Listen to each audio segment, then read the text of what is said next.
sapagkat tayo kabilang sa isa sa mga lalawigan na nanguna para ipaglaban ang ating kalayaan. Kung kaya't ang ating mga ninunong, mga Novo Ecijano na nakipaglaban noon sa mananakop ng Kastila, ay tayo po yung mga nanguna para isigaw na tayo ay maging malaya na. Kaya sa hindi po nila inasahan, akala nila yung mga ninuno nating Novo Ecijano ay mga nagpapatugtog lang ng bumbong na kawayan, nagmamarcha mula Kabya papuntang San Isidro. Hindi nila alam na unti-unti na pala natin kinukuha yung mga bihan nila nating kababayan. At unti-unti na natin sinasakop muli at binabawi natin ang ating sariling bayan.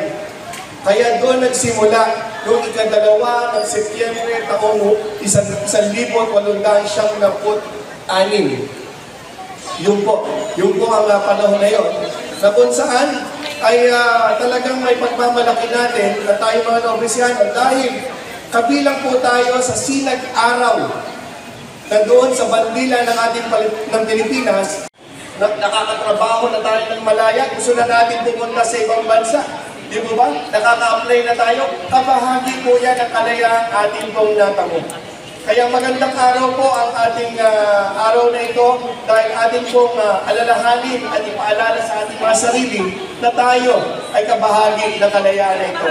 Kaya pulo ng ating pagkakaisa, pagtutulungan at matinding dedikasyon upang protektahan ang ating mga kababayan mula sa mga mapanlilang na gawain at mapagsamantalang individual. Kaya po kami nandito ngayon. Gusto namin maging katuwang ng magandang pamamahala ng lalawigan ng Nueva Ecija dahil dito po tunay na nagpaparamdam ng programa at serbisyo ng pamahalaan. Lokal na pamahalaan at ngayon, national government. Nandito kami para mag-deliver ng serbisyo, magparamdam ng serbisyo at patuloy na nangangako na lalo pa namin paitingin ang tigor ang aming serbisyo sa mga Novo Ecijano. Kaya ang pinaka-unang mensahe namin, nandito kami para kayo'y makaiwas sa illegal recruiter at human trafficker, dumaan po sa legal proseso ng sang-ayon sa rules and regulations ng batas.